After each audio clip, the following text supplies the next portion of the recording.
Olá, eu sou Raul Justilores, diretor da Veja São Paulo, e estou aqui nessa Design Weekend para falar de um tema que todos nós deveremos estar prestando atenção nessa semana, nesse ano e para os próximos anos, que é urbanismo e meio ambiente.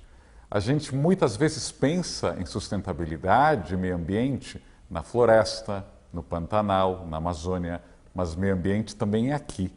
É aqui na cidade grande onde a gente produz muito CO2, onde a gente polui muito a atmosfera e às vezes, como as cidades são desenhadas, tem um impacto muito maior na atmosfera, no planeta, na vida animal do que a gente imagina.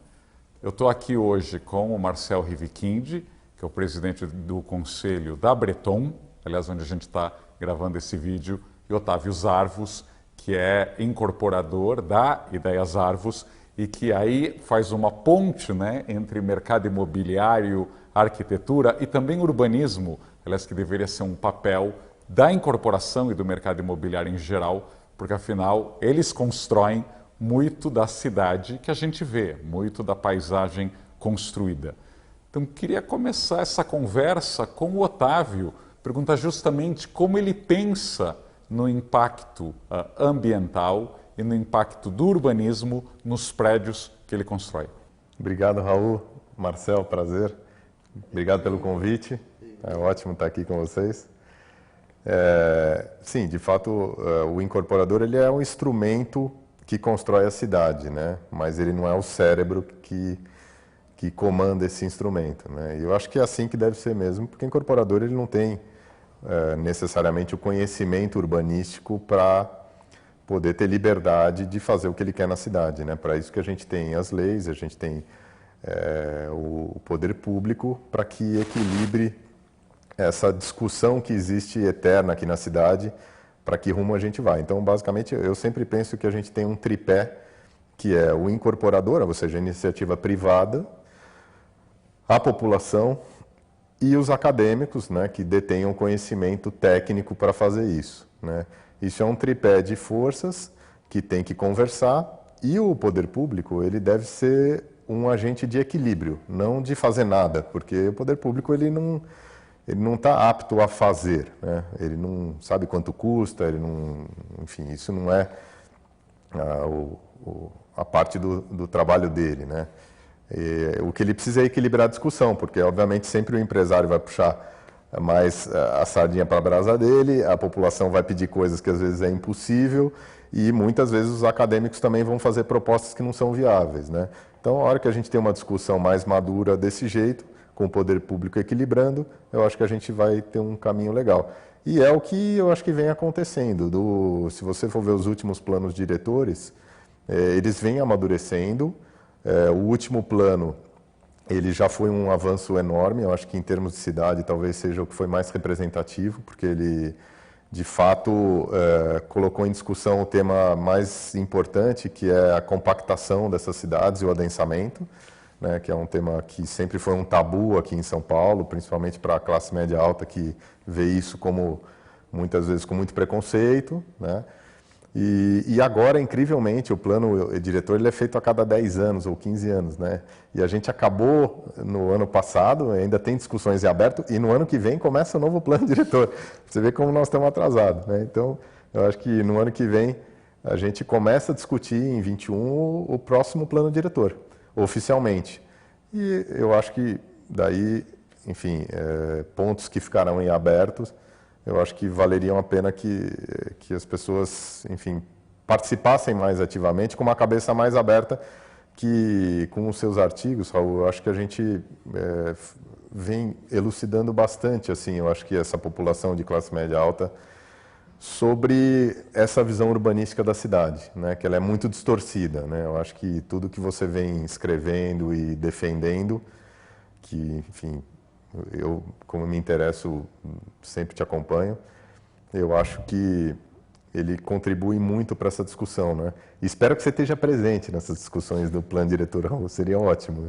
As pessoas ficam muito irritadas. Aliás, acho que é um papel aqui nosso, né, falar justamente com esses decision makers, né, classe média alta, classe alta, que tem aí poder de lobby, né, com vereadores, na mídia, com empresariado, etc., porque a gente ainda pensa como se estivéssemos numa cidade pequena dos anos 40. Aliás, não faz tanto tempo assim, o Marcel deve lembrar dessa conversa, 2003, 2004, ou seja, não estamos falando do século XVIII, urbanistas diziam que devia se acabar com todas as lojas da Gabriel Monteiro da Silva, porque deveria voltar a ser residencial. E é uma ideia, né, que ainda persiste na Avenida Europa, na Avenida Brasil, em parte da Rebouças, na Avenida Dom Pedro, no Ipiranga, na Avenida Pacaembu, na Avenida Sumaré. Se São Paulo se dá o luxo de ter dezenas de avenidas em áreas centrais, que ou metade dos imóveis está vazia ou com placa de aluga-se vende-se, e com algum proprietário desesperado em dar algum uso para aquele imóvel, ou tem muita loja de colchão. A Gabriel até que não tem tanta loja de colchão, mas a gente é uma cidade de lojas de colchão, né? Haja loja de colchão para caber no nosso zoneamento. Então, quando a Gabriel, que aí é quase uma exceção num bairro tão grande, de comércio, e a gente tem urbanistas há pouco mais de 10 anos dizendo não, tem que voltar a ser residencial, a gente tem que se perguntar, as pessoas querem morar numa casa de 1.000 metros quadrados, numa avenida onde passa ônibus 6 da manhã? Então a gente briga com a realidade, né? Às vezes a parte da intelectualidade paulistana parece ter aí um manualzinho da cidade ideal de 400 mil habitantes. Né? Quando você tem uma cidade de 12 milhões de habitantes, você tem 1.000 privilégios, você tem restaurante bom, você tem MASP, você tem pinacoteca, você tem shows, você tem gente bacana, você não morre de tédio. Agora, muita gente aqui não quer os perrengues de se morar numa cidade de 12 milhões de habitantes. Eu não quero carnaval, não quero show, Exatamente. não quero escola. Você não quer os benefícios, você quer todos os benefícios de morar numa cidade grande, mas você não quer ter aquelas, entre aspas, inconveniências de morar numa cidade grande. Tanto que hoje você vê que estão florescendo vários condomínios fora daqui, na região próxima de São Paulo, onde esse pessoal tá fazendo as suas casas e onde eles podem passar seu fim de semana, ou enfim, até morar se quiserem, sem a aglomeração que existe nas grandes cidades. Eu fui presidente da Associação da Alameda Gabriel durante acho que 15 anos, o ano passado que eu larguei e passei para frente, e uma das grandes brigas que nós tivemos exatamente foi essa que você falou.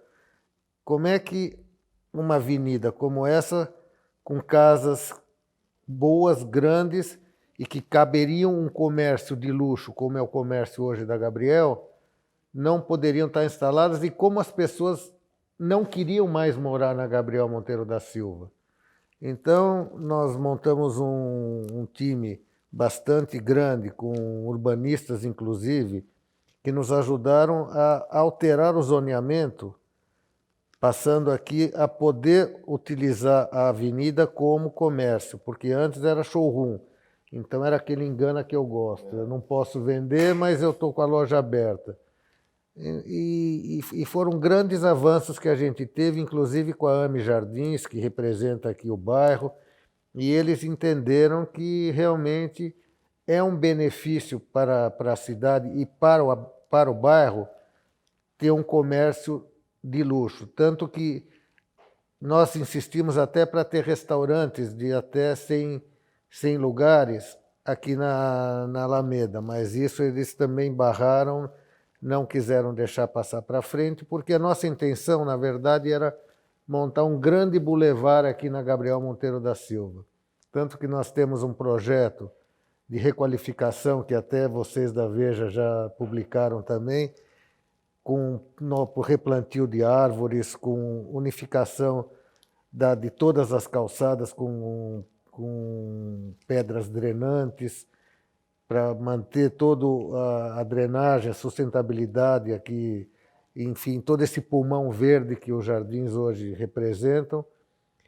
e até hoje está engavetado porque ainda não é um projeto que rende votos.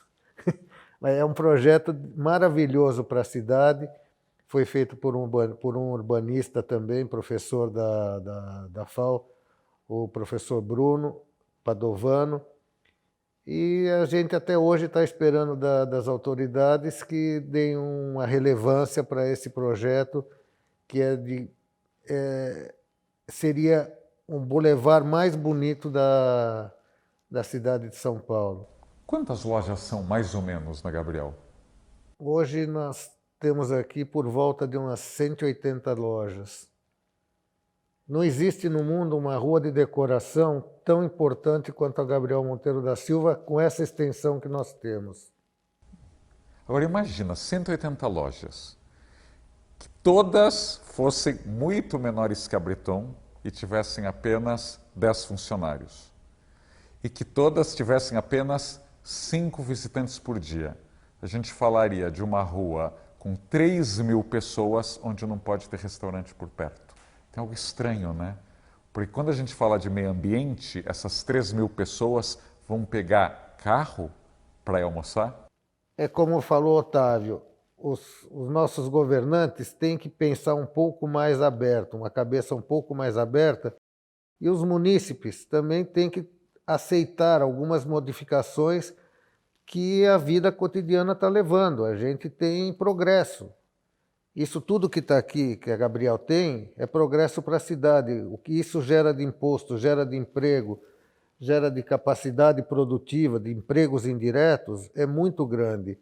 E tenho certeza que todas as lojas daqui estão engajadas, eu digo pela Breton, mas eu também tenho muitos amigos aqui na Gabriel, em sustentabilidade, em projetos que não ferem o meio ambiente.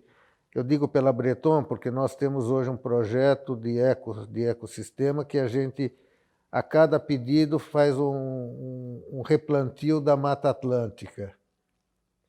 E fora isso nós temos madeira certificada, enfim, toda uma cadeia produtiva que não agride o meio ambiente. E por mais incrível que pareça, aquilo que mais ele se revigora é a madeira. Então, quando você tem reflorestamento, você corta a madeira e você replanta a madeira. Então, ela é inesgotável. Você não vai tirar mata, você não vai tirar a Amazônia, você não vai tirar a planta nativa, mas você vai fazer reflorestamento e tudo isso que está aqui, isso tudo se renova. E fora isso, a cadeia moveleira também hoje tem muitos outros produtos que não agridem o meio ambiente e são sempre novas tecnologias que a gente coloca na produção dos nossos móveis. Então, a sustentabilidade hoje ela é muito forte na Breton. Eu digo por nós porque isso é um projeto que já vinha de antigamente com a entrada da nova geração na Breton. Então, os jovens hoje estão muito mais voltados a isso e é o que o Otávio falou. A gente tem que fazer a nossa parte, mas esperar que os nossos governantes também tenham a cabeça correta e não pendam para um lado só, mas pendam para o lado correto, o lado da sustentabilidade, o lado como agora você vai aqui na Rebouças, você vê vários prédios acontecendo, coisas que não tinham antes. E perto de estações de metrô, né? E perto de estações de metrô, exatamente. Apartamentos menores. Eu acho que daqui a pouco vai saturar também, porque hoje só está se lançando apartamento menor, devido também a uma restrição, eu acredito, legal, porque hoje você acho que pode ter uma vaga de garagem. Eu acho que o Otávio pode falar um pouco mais disso daí. Tá certo, eu acho que hoje, quanto menos carro tiver na rua, melhor. Mas eu acho que isso não deve ser uma opção do governante, isso tem que ser uma opção do munícipe. E, fora isso, a indústria automobilística hoje, com a evolução, eu acho que daqui uns 10, 15 anos, a maioria dos carros vão ser elétricos também. Isso também já reduz em muito a poluição. Então, eu gosto de pensar sempre 15 anos para frente. E gostaria que nossos amigos aqui também pudessem dar sua opinião. Para muita gente de São Paulo, acha que verticalização significa uma cidade menos verde, né? Eu sempre brinco com o exemplo da Avenida Higienópolis, que é talvez uma das avenidas mais verdes da cidade e que é praticamente toda verticalizada. Ou da grande Avenida São Luís, que até hoje é difícil, outra avenida de São Paulo mais bonita, e que é um grande corredor verde, mas com grandes prédios dos dois lados. Como você vê esse contraste, esse conflito de adensamento com a ideia de ter verde? Eu só queria dar uma parte. E a São Luís ainda são prédios colados, ainda não existia o recuo lateral. É verdade. É. Nem frontal, né? Nem Tinha as frontal. lojas, as agências de viagens no térreo, né? Não, acho que justamente a cidade mais compacta, ela justamente tem condição de preservar verde na sua extensão territorial, né? Foi justamente ao contrário do que aconteceu em São Paulo, né? A gente teve primeiro um desenvolvimento no centro, que ele é compacto, como a Avenida São Luís, enfim, que, vamos dizer, uma coisa que foi feita há 70 anos atrás, hoje ela é atual, né? Mas na periferia da cidade teve um espalhamento, né? Justamente por não ter construído moradia social necessária para o desenvolvimento, enfim, para a quantidade de gente que estava chegando na cidade. Então a gente teve essa ocupação periférica, né, que destruiu as áreas verdes, né? Na verdade, fora as avenidas, a gente poderia ter em volta do nosso centro aqui da cidade, que possivelmente caberiam 12 milhões de pessoas nesse centro expandido, vamos dizer, facilmente, se ele fosse verticalizado, né? E a gente andando 6 quilômetros da onde a gente está aqui na Gabriel, provavelmente a gente já está numa área verde enorme, né? Que hoje está ocupada por um monte de loteamento irregular, enfim, porque as pessoas não tiveram uma opção, né? Elas tiveram que construir lá, construir na represa da Guarapiranga, enfim, transformar São Paulo numa cidade hostil como a gente vê lá hoje. Então, eu acho que eu adoraria conseguir pensar 15 anos para frente e saber o futuro, mas às vezes é mais fácil você pensar 50 anos para trás e ver os erros que foram cometidos e tentar não fazer isso de novo. Mas queria aproveitar uma provocação do Marcel, ele falou da Rebouças e dessa, às vezes, saturação do mesmo produto. Quanto disso é um efeito manada do mercado imobiliário? Quanto disso é o governo querendo decidir o que pode ou o que não pode? No caso da Rebouças, a responsabilidade é muito mais do governo, né? Porque o poder público ele estabeleceu uma lei que ela, basicamente, não é nem pelas vagas de garagem, mas mais ou menos ela estabelece que os apartamentos, na média, tem que ter 80 metros quadrados.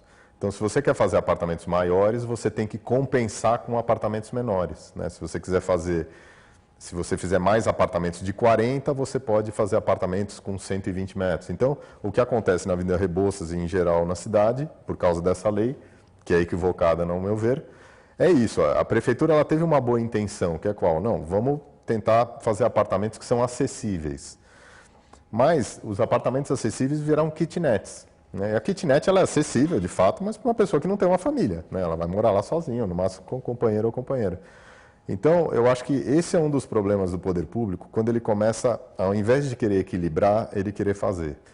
Porque eu acho que a cidade como São Paulo, para fazer um plano diretor, ela teria que ter chamado urbanistas de vários lugares do mundo, que já passaram por experiências que a gente está passando agora, né? Cidades que já são mega cidades há 200 anos, não como São Paulo, e pôr essa discussão na mesa, né? E não tentar cada um defender o poder e não compartilhar esse conhecimento. Eu acho que isso é um erro que a gente cometeu no último plano diretor, né? Eu acho que levou a uma decisão errada como essa. Embora eu ache o plano diretor, no geral, positivo, essa decisão ela vai impactar muito, porque o Marcel tem razão, vai ter um excesso de apartamentos pequenos no mercado, né? E, por outro lado, famílias que precisavam de apartamentos acessíveis não vão ter, né? Aqui perto dos melhores empregos. Então, acaba virando uma aberração da lei. Eu acho que aí o empresário, ele é um ser que ele vai atrás da oportunidade, né? Eu acho que jamais a gente deve deixar a decisão urbanística para o empresário. Ele tem que ser um participante do debate, mas, claro, ele não pode decidir, até porque ele tem um conflito de interesse, né? O empresário ele tem uma obrigação, ele tem uma obrigação de dar lucro, além de respeitar as leis, o meio ambiente. Se ele não tiver lucro, ele não pode perpetuar o negócio dele, reinvestir, criar empregos, né? Então, ele tem que realmente se focar nisso. E por isso que tem que o poder público dar esse equilíbrio, né? No caso da Rebouças, esse equilíbrio ele demonstra essa fragilidade que agora pode ser corrigida na rediscussão do plano diretor. Porque, mais uma vez, eu sou favorável, eu acho que o plano foi benéfico. Mas, como tudo, pode ter uma coisa errada, né? E vamos discutir, vamos consertá-la, né? Não precisamos fazer... Eu acho que até o plano diretor hoje não precisa ser feito um novo plano diretor. Era melhor gastar essa nova discussão para arrumar o que foi feito, porque, no meu ver, de modo geral, ele está bom, mas a gente tem que, de fato, consertar isso. É uma oportunidade que a gente tem de melhorar a cidade agora. É natural do ser humano ele querer ter todas as decisões, né? Cada um, se você deixar o acadêmico, ou o empresário, ou a população, ela sempre vai querer decidir, não é por mal, é um instinto do ser humano, mas, lógico, você tem que ter esse equilíbrio. Esse equilíbrio é colocar pessoas que pensam diferente de você na mesa e conseguir discutir com maturidade, sem gritaria, sem acusar nada, né? Porque hoje a gente tem uma situação que o empresário desconfia do político e do acadêmico. O acadêmico desconfia do empresário. A população desconfia de todo mundo. Então, você sentar numa mesa para conversar nesse clima é muito difícil, né? Por isso que eu acho que a gente tem que tentar, em cada setor da sociedade, buscar pessoas que são confiáveis, porque elas existem, logicamente, claro que a maioria dos empresários, a maioria da população e dos acadêmicos e dos políticos também. A gente tem gente bem intencionada e capaz, né? Não só bem intencionada, também tem que ter o conhecimento para fazer, né? E colocar numa mesa e ter maturidade nessa discussão. Exatamente, né? é o que o Otávio acabou de falar. Você precisa saber perder alguma coisa, o outro lado precisa saber perder alguma coisa em prol de quê? Da melhoria da cidade. E a cidade tem que lembrar que todos nós somos sócios da cidade, né? Assim, Bastante participativo. É uma coisa que envolve todo mundo. E é lógico que a cidade ganhando, sendo mais próspera, todo mundo vai ter uma vida melhor aqui, né? Então, eu acho que realmente... Você vê o próprio IPTU hoje aqui da Alameda Gabriel, é um dos mais altos da cidade. Você imagina uma casa fechada, sem poder o locatário, ou, aliás, o proprietário, poder dispor da sua casa, porque já não pode morar numa avenida como essa. E não pode ser restaurante, nem E não pode café. ser restaurante e numa crise como nós passamos agora, que tivemos que todo mundo, enfim, acabou renegociando aluguéis, aqueles que perderam a sua renda e por acaso não podem voltar, é muito difícil isso. São distorções de impostos que às vezes são muito gritantes na cidade. Nós geramos muita riqueza, muito imposto. E nós pagamos como se fosse o morador do oásis da cidade. Então existem algumas distorções que talvez, eu não sei se é no plano diretor ou através da Câmara dos Vereadores, que eles pudessem olhar também para aqueles que geram riqueza para a cidade, que geram empregos, e olhar um pouco melhor para essa distorção, porque não faz distinção. Eu estou nos Jardins, eu vou pagar o preço de quem mora nos Jardins. Não, eu estou no Jardim gerando riqueza, estou gerando empregos, eu estou gerando, enfim, aquilo que a cidade de São Paulo tem, que é turismo de negócio. Então, eu deixo aqui esse recado também aos futuros vereadores que vão entrar, que olhem com carinho para essa questão que eu estou levantando. Aliás, na capa da Vejinha que circula esta semana, a gente descobriu que 60% dos paulistanos não lembram em quem votaram para vereador na última eleição há apenas 4 anos. 60%. Então fica muito difícil cobrar da Câmara de Vereadores se ela, na verdade, é uma figura de políticos anônimos que você não tem ideia quem são. Mas Ao outro lado da Rebouças, que é muito interessante, quando a gente fala aí do poder público e do mercado imobiliário, que é o Ibirapuera, né? Você olha para o Ibirapuera, né, no Google Earth, você vê que 2/3 do entorno do Ibirapuera são de casas, em onde moram famílias cada vez menores. E o terço que tem prédios altíssimos, tem um apartamento por andar. Então, ao redor, ou seja, num raio de 1 quilômetro do Ibirapuera, moram 5.000 pessoas. Até quando a gente verticaliza, eu acho que parte da oposição, né, as pessoas falam, verticalizou, está super denso. Não, às vezes tem pouquíssima gente morando, então você trocou 6 por meia dúzia. Se derrubou 10 casas e aí você criou 10 apartamentos. Mesmo aqui na Gabriel nós temos acho que uns 4 ou 5 prédios que foram feitos antes da... Pré-tombamento. Pré-tombamento e que estão aí. Verdade, verdade. E que dão uma vida, a gente tem que lembrar que no auge da quarentena, que agora a quarentena já foi para o espaço, a Faria Lima ficou deserta. Muitas ruas ficaram desertas. A Paulista não, porque a Paulista tem 1.500 apartamentos. As pessoas esquecem, o que manteve a Paulista tão resiliente é que ela tem museu, faculdade, 1.500 apartamentos e de vários tamanhos. Exatamente, onde a pessoa pode passear, onde ela mora. Claro. Assim, quem vai almoçar num restaurante da Faria Lima se todas as empresas estão fechadas? Agora, na Paulista, quando todas as empresas estavam fechadas, temos das kitnetes do Baronesa de Arari aos apartamentos de 400 metros quadrados do Luiz Trevisioli. Temos apartamentos grandes do Pauliceia ao Três Marias. É uma longa lista. Aliás, o fato que a gente conheça esses prédios pelo nome diz muito como 60 anos depois, pessoas falam, o Pauliceia, do lado do Reserva Cultural, tem a Gazeta. Na última revisão do plano diretor, nós conseguimos com que os afastamentos laterais fossem suprimidos. Porque você vai numa Rodeo Drive, você vai na Monte Napoleone, você vai em qualquer outra grande cidade, você vai em Nova York, tudo está um ao lado da outra. Por quê? Porque vira um shopping a céu aberto, você consegue passear, você consegue... Para o pedestre é melhor. Exatamente, as lojas estão uma grudadas na outra, não existe espaçamento. Quer dizer, esta visão ainda falta aqui no nosso legislador. Você vai hoje... Oscar Freire, por exemplo, que é mais antiga, é tudo mais colado. Antiga, tudo colado e é uma delícia passear lá. Falando de encalhar e de decadência, nos anos 90... Eu adoro ler jornal antigo, é uma perversão minha. Nos anos 90 havia 3 apostas. Era o auge, aliás, quando Sorro, Tribeca estavam virando bairros super desejados em Nova York. E a imprensa paulistana dizia que Barra Funda, Bexiga e Vila Madalena seriam os nossos Sorros. Só a Vila Madalena cresceu, se diversificou e virou desejável como lugar para morar e até para trabalhar. A Barra Funda e o Bexiga estão quase iguais, para não falar piores, do que há 30 anos.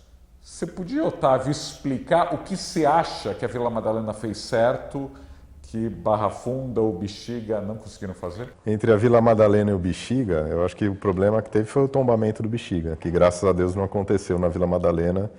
E teve um movimento sobre esse tombamento lá, né? Graças a Deus.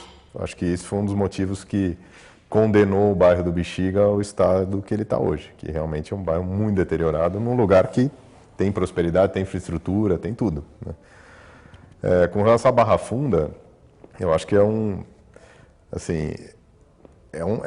lugar fabril, né? E assim, a quantidade de terrenos disponíveis lá, ela já seria impossível de você reproduzir um bairro como o Sorro. Eu digo porque a gente não tem economicamente tanto dinheiro assim para ser espalhado num bairro como a Barra Funda. Ele é grande demais para isso. Se a Barra Funda tivesse tido um zoneamento que ela determinasse, vamos dizer, 4 setores no bairro, ou seja, dividir a Barra Funda em 4 pedaços, né, e aos poucos ir fazendo cada pedaço uma mini Vila Madalena, talvez até desse certo. né? Mas não foi o que foi feito.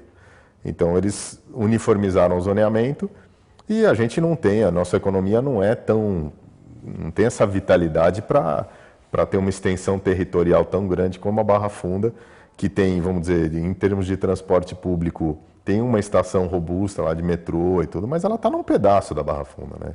A Barra Funda é imensa.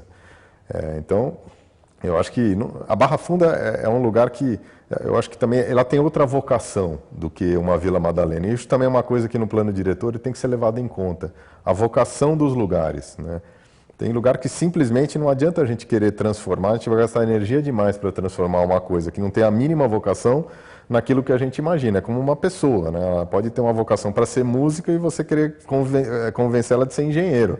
Você vai passar a vida inteira, talvez até vir engenheiro, mas vai ser um engenheiro ruim. Eu acho que isso, além no plano diretor, é uma coisa que as pessoas não dão muita importância. Qual que é a vocação da cidade como um si e dos setores dentro da cidade? Então, por exemplo, essa rua da Gabriel, ela tem uma vocação que é comercial e muito importante porque é um comércio também, como você falou, turístico, atrai pessoas não só de São Paulo, mas de outros lugares para vir para cá.